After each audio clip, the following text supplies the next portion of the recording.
શિક્ષકગણ તથા MP college of commerce and GNM નાજીવાડ કોલેજના principal doctor Bhatt sir, vice principal doctor Ravi Ayub sir, NCPSC principal doctor Ajit Dave sir તથા સાંસ્કૃતિક કાર્યક્રમમાં જોડાયેલ doctor KP sir, doctor Jagdish Maheshwari sir તથા ડોક્ટર શિવમભાઈ પટેલનો હું આજે અભિનંદન કરું છું. કારણ કે યુથ ફેસ્ટિવલ એક ફક્ત વિદ્યાર્થીઓની ઓળખ નથી પણ કોલેજની પણ ઓળખ છે.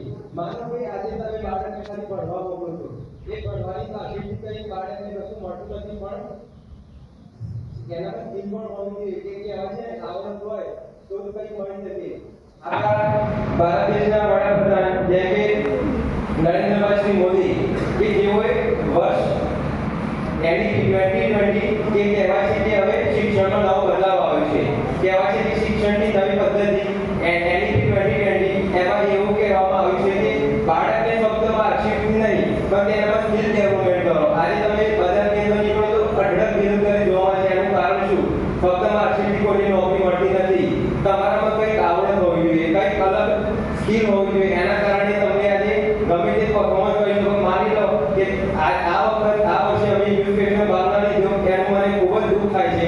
પણ ગઈ વખતે જે યુથ ફેસ્ટમાં ભાગ લીધો ત્યારે અમારા સપોર્ટર તરીકે ડોક્ટર મુકેશ સર, જેઓ કોલેજ કોમર્સ ડિપાર્ટમેન્ટના એક એવા પ્રોફેસર છે જેઓ બધી રીતે મેન્ટેન કરે, ભણતરનું હોય તે વિદ્યાર્થીઓની ઓળખ બહાર કાઢવી. ફક્ત તમે બાળકોને આગળ મોકલો તો ઓળખ તો એવા બહાર કાઢશે.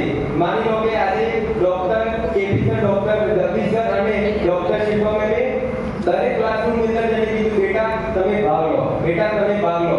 ખાલી તમે બહાર આવો તો તમારી સ્કિલ ડેવલપમેન્ટ એ કરશે. રાત્રે 10 વાગે કોઈ આપણે એક વિદ્યાર્થી કઈ જેમ કે રાત્રે 10 વાગે પણ હું ફોન કરું તો પણ મેડમ મારા માટે મટીરિયલ મોકલાવે. એ બીજી વસ્તુ શું હોવી જોઈએ? આજે શિક્ષક તરીકે તમે અહીંયા પ્રતિભાવ બતાવો છો ને શિક્ષકને જ્યારે વિદ્યાર્થી ફોન કરે કે રાત્રે 10 વાગે રિચાર્જ કરવા જેવી વસ્તુ છે કે રાત્રે 10 વાગે પણ કોઈ વિદ્યાર્થી શિક્ષકને ફોન કરે ત્યારે પણ તેઓ મટીરિયલ મોકલાવશે. કેમ?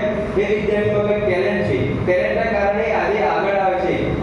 આજે જે યુથ ફેસ્ટિવલ યોજાવાની ધંધુકા ખાતે તે ગામથી 150 કિલોમીટર દૂર થઈને એના આગળ જે દરેક વિદ્યાર્થી કોલેજમાં રાત રોકાયા. એ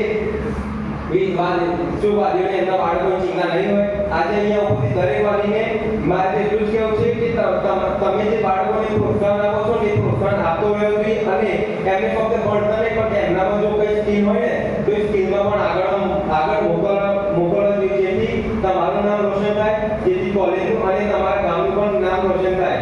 આજે મને ગર્વ છે કે હું જયગામ કોલેજ ખાતે ભણું છું અને મારી બેન પલક કે અત્યારે આજે સીએનો અભ્યાસક્રમ કરી રહી છે અને તે પણ હાઈ સ્કૂલમાં ભણી ગઈ છે અને તેના કારણે હું અહીંયા સ્ટેજ પર બોલી શકું છું. કારણ કે હું ફક્ત યુથ ફેસ્ટિવલ સાથે જોડાયેલો નથી પણ હું દરેક શિક્ષકો સાથે વ્યક્તિગત રીતે જોડાયેલો છું. એ લોકો મને કહે છે કે તું પણ બેટા આમ કર તો તું આગળ જઈ. એના કારણે આજે હું